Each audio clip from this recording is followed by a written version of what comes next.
وبه نستعين والصلاة والسلام على سيدنا محمد وعلى آله وأصحابه أجمعين أما بعد قال الله تبارك وتعالى في كلامه المجيد والفرقان الحميد أعوذ بالله من الشيطان الرجيم بسم الله الرحمن الرحيم يا أيها الذين آمنوا ما لكم إذا قيل لكم انفروا في سبيل الله اثاقلتم إلى الأرض أرضيتم بالحياة الدنيا من الآخرة فما متاع الحياة الدنيا في الآخرة إلا قليل صدق الله العظيم وصدق رسوله النبي الكريم ونحن على ذلك لمن الشاهدين والشاكرين والحمد لله رب العالمين. معزز و مکرم سامعین، اللہ رب العزت نے اس دنیا کے اندر مختلف قسموں کی رنگا رنگی اور مختلف قسموں کی خوشحالی و شادمانی اور مختلف قسموں کے خوشی کے اوقات، اسی طرح رنج و غم، الجھن و مصیبت، تکلیف و پریشانی، ہر طرح کے مرحلے اس دنیا کے اندر رکھا اور اللہ تعالیٰ در حقیقت ان نقشوں میں رکھ کر اپنے بندوں کو، بنی آدم کو جانچنا چاہتے ہیں، پرکھنا چاہتے ہیں کہ کون بندہ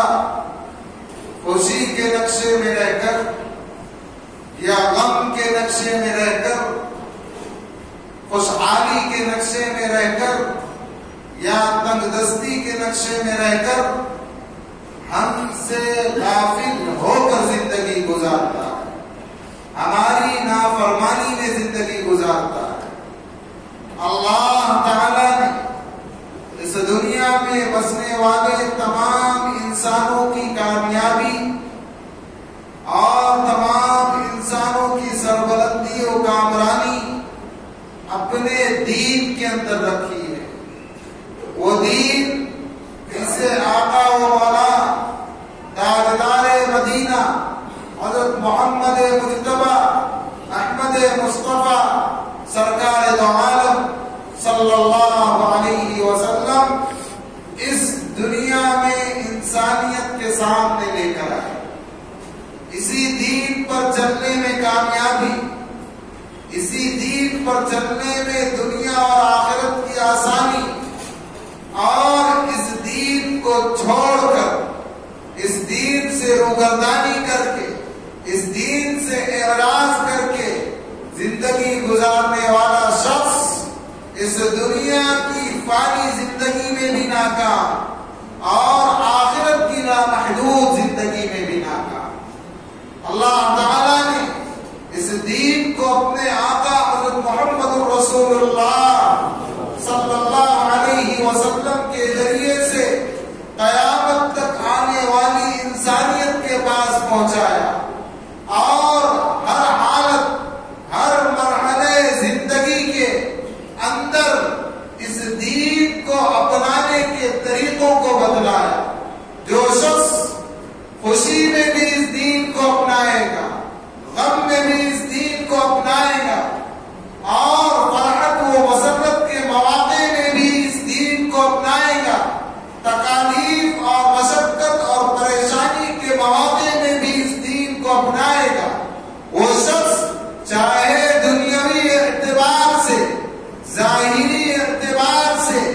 کمزور نظر آئے، مالی اعتبار سے خالی نظر آئے، ناموری کے اعتبار سے گمنام نظر آئے، لیکن ایسے شخص کے سر پر،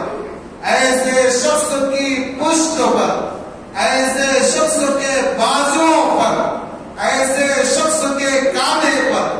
اللہ کی مدد، اللہ کی نصرت، اللہ کی حمایت، اللہ کی تائید شامل حال ہوتی ہے۔ اللہ تعالی بندوں کے لباس کو نہیں دیکھتا، اللہ تعالی بندوں کے حسب و نسب کو نہیں دیکھتا، اللہ تعالی بندوں کے خاندان کو نہیں دیکھتا، اللہ تعالی بندوں کے ناموں کو نہیں دیکھتا، اللہ تعالی بندوں کے مال و اجداد کو نہیں دیکھتا، اللہ تعالی بندوں کے رشتہ دار عزیز و اقارب کو نہیں دیکھتا، اللہ تعالی بندوں کے دلوں کو دیکھتا ہے، بندوں کی نیتوں کو دیکھتا ہے۔ بندے کی دل کی نیت صاف، اللہ اس سے راضی، دنیا میں اللہ اس کا معاون، اللہ اس کا حمایتی، اللہ اس کی تائید کرنے والا، اللہ اس کی پشت پناہی کرنے والا، اور جس کا سب کچھ اللہ ہو جائے، جس کی نصرت کرنے والا اللہ ہو جائے، جس کی تائید کرنے والا اللہ ہو جائے، جس کی حمایت کرنے والا اللہ ہو جائے، یہ دنیا کے روڑے، یہ دنیا کی دشمنی، یہ دنیا کی مخالفتیں، یہ دنیا کے شرور، یہ دنیا کے فتن اس کا بال بھی پیکا نہیں کر سکتے۔ لیکن شرط ہے کہ بندہ جو کام بھی کرے اللہ کی رضا کے لیے کرے، جس کام کو لے کر کھڑا ہو وہ دین والا کام ہو، پیارے آقا حضرت محمد الرسول اللہ صلی اللہ علیہ وسلم کے طریقوں سے ہٹا ہوا کام نہ ہو، تب اللہ کی مدد اس کے شامل حال ہو۔ ہم سبوں کی کامیابی اسی دین کے اندر، اللہ تعالیٰ نے اسی دین کو اپنانے کے لیے قرآن مجید میں مختلف طریقوں سے اپنے بندوں کو سمجھایا، مختلف طریقوں سے اپنے بندوں کو ابھارا، مختلف طریقوں سے اپنے بندوں کی حوصلہ افزائی کی۔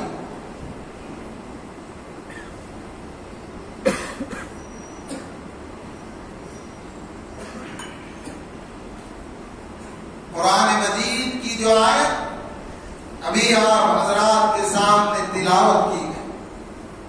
اس میں اللہ فرماتے ہیں یا ایھا الذین آمنوا ما لکم، اے ایمان والو تمہیں کیا ہو گیا، اذا قیل لکم انفروا فی سبیل اللہ، جب تم سے کہا جاتا ہے کہ اللہ کے راستے میں کوچ کرو، اللہ کے راستے کو اپناؤ، اللہ کے دین کو اپنے اوپر ڈھالو، اللہ کے دین کے اوپر عمل پیرا ہو جاؤ، فی سبیل اللہ انتقلتم الی الارض، تم زمین کی طرف جھکے جاتے ہو، یعنی اللہ کے احکامات سے،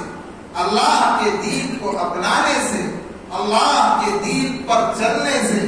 اپنے آپ کو بچاتے ہو، اس سے اعراض کرتے ہو، ارضیتم بالحیات الدنیا من الآخرہ، اللہ فرما رہے کیا تم آخرت کے مقابلے میں اس دنیا کی زندگی پر خوش ہو گئے؟ دنیا کی زندگی تو دھوکے کا سامان ہے۔ دنیا کے اندر اگر انسان اللہ کی نافرمانی میں زندگی گزارے تو یہی زندگی اس کے لیے وبال ہے آخرت کے اعتبار سے۔ وَمَا الْحَيَاةُ الدُّنْيَا إِلَّا مَتَاعُ الْغُرُورِ، اللہ فرما رہے ہیں کہ لوگوں جان لو دنیا کی زندگی دھوکے کا سامان۔ إِنَّ الشَّيْطَانَ لَكُمْ عَدُوٌّ، شیطان تمہارا کھلا دشمن ہے، تم دین کو اپناؤ، دین کے اوپر عمل پیرا رہو، چاہے جس حال میں ہو، چاہے غربت میں ہو، مسکینی میں ہو، محتاجی میں ہو، اللہ کے دین سے روگردانی کا، یہ اللہ کا فرمان۔ میرے بھائیوں، حدیث شریف میں ہے، پیارے آقا حضرت محمد رسول اللہ صلی اللہ علیہ وسلم نے فرمایا کہ اللہ کے بعض بندے اس دنیا میں ایسے ہوتے جو بظاہر بکھرے بالوں والے، کپڑے ان کے میل سے اٹے ہوئے، لوگوں کی نظروں میں حقیر، اگر وہ کہیں چلے جائے تو شہر والے ان کے استقبال کو نہ آئے، اگر وہ کہیں سے نکل جائے تو کوئی انہیں رخصت کرنے نہ آئے،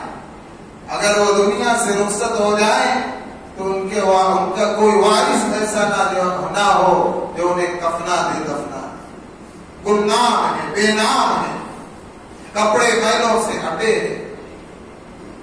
بال بکھرے ہوئے،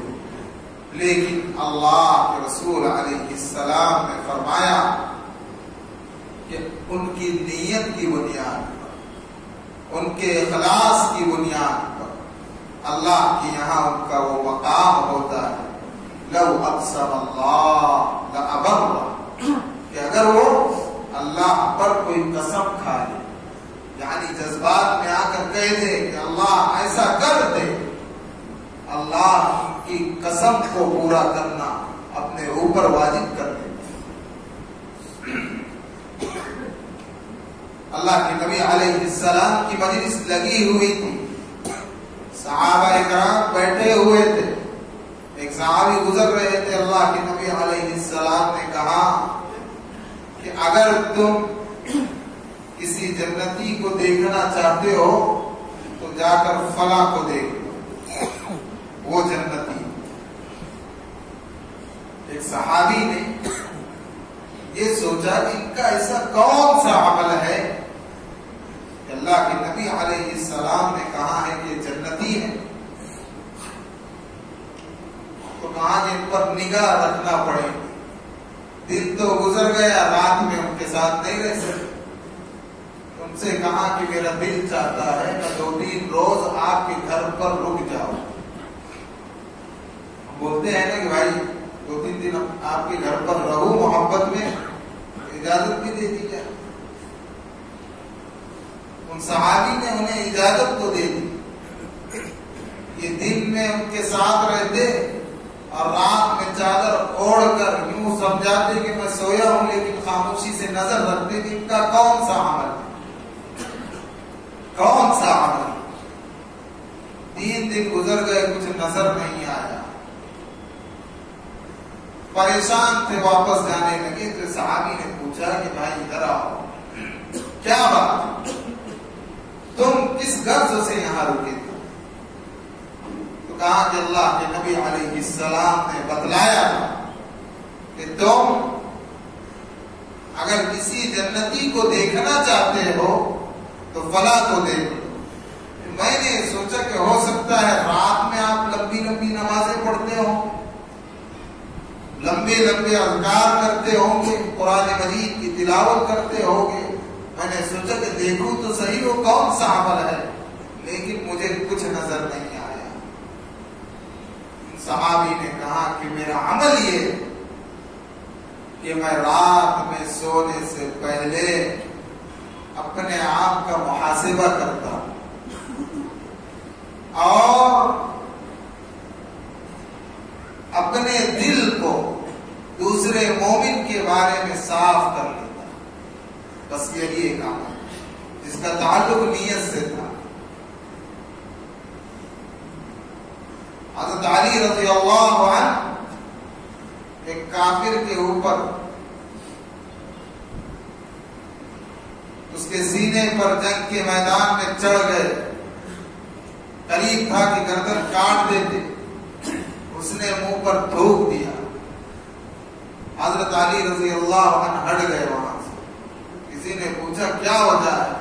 کہا کہ اس سے پہلے جب چڑھا تھا تو اللہ کی رضا شامل حال تھی، جب اس نے تھوکا تو مجھے غصہ آیا، میں خاموشی اختیار کر کے وہاں سے ہٹ گیا کہ کہیں میرا غصہ رضا میں شامل اللہ کی یہاں تو اخلاص ہے، للہیت۔ ایک صحابی آئے اور کہنے لگے اللہ کے نبی علیہ السلام فلاں کافر کو میں ماننے کے لیے بڑھا تو وہ کلمہ پڑھنے لگ گیا۔ اللہ کے نبی علیہ السلام نے کہا پھر آپ نے کیا کیا؟ کہا کہ میں تو سمجھ گیا موت کے ڈر سے کلمہ پڑھ رہا ہے، اس لیے میں نے گردن کاٹ دی۔ اللہ کے نبی علیہ السلام نے فرمایا اشققت قلبہ، ارے کیا تم نے اس کا سینہ، اس کا دل چیر کر دیکھ لیا تھا؟ اگر روز محشر وہ اخلاص سے کلمہ پڑا ہوا ہوگا تو تمہاری تو پکڑ کر لے۔ اللہ کے نبی علیہ السلام نے اعلان کیا کہ بھائی جنگ کا موقع ہے، جہاد کا موقع ہے، اپنا اپنا مال پیش کرو، جو پیش کر سکتے ہیں کرو بیت المال، تاکہ اس سے زیادہ راہ بنایا جائے۔ ایک صحابی جو ایک ہاتھ سے معذور تھے، انہوں نے یہ اعلان سنا تو وہ پہنچ گئے ایک باغ والے کے پاس اور کہا بھائی آپ کے کھجور کے باغ میں ڈول سے پانی ڈالوں گا، مجھے کیا دوں گے؟ کہا ایک ڈول کے بدلے میں کھجور۔ اللہ کے نبی علیہ السلام کہ وہ صحابی رات بھر اس ڈول سے پانی کھینچتے رہے، ایک ہاتھ نہیں تھا، کھینچتے دانتوں میں پکڑتے، دانت ٹوٹ گئے، منہ سے خون بہنے لگا۔ صبح کے وقت میں مٹھی بھر کھجوریں جمع کر کے لائے، اللہ کے نبی علیہ السلام کے دربار میں حاضر ہوئے۔ وحی کے ذریعے بتا دیا گیا کہ اس بندے نے کس اخلاص سے لائے۔ اللہ کے نبی علیہ السلام نے صحابی کا استقبال کیا اور فرمایا کہ اس کھجور کو پورے جمع ہوئے مال کے ڈھیر پر پھیلا کر ڈالو کہ اس بندے نے اس اخلاص اور للہیت اور صاف نیتی کے ساتھ لایا ہے کہ آج اللہ اس بندے کی کھجوروں کی برکت سے ساروں کا مال قبول کرے۔ اخلاص رخصت ہو رہا، ایک دوسرے کی ڈور میں لگنا، اپنے اعمال کی فکر نہیں کرنا۔ عقل مند وہ ہے جو اپنے آپ کو پہچانے اور مرنے کے بعد کی زندگی کی تیاری کرے۔ ولا تجسسوا، کسی کی ٹوہ میں نہ لگے۔ ہمارے اعمال تو کورے ہیں لیکن ہم اپنے آپ کو بہت بڑا متقی اور پرہیزگار سمجھ رہے ہیں اور دوسروں کے اوپر انگلیاں اٹھا رہے ہیں۔ مومن کا آئینہ ہے۔ ایک مومن دوسرے کے اندر خامی کو دیکھ کر اسے اپنے اندر تلاش کر کے درست کر لیتا۔ تو ہم جو بھی عمل کریں اللہ کی رضا کے لیے، ہم اپنے اعمال کو دیکھیں، اپنا محاسبہ کریں۔ اللہ کے نبی علیہ السلام کو حکم ہوا کہ آپ کا کام دین کی بات پہنچا دینا ہے۔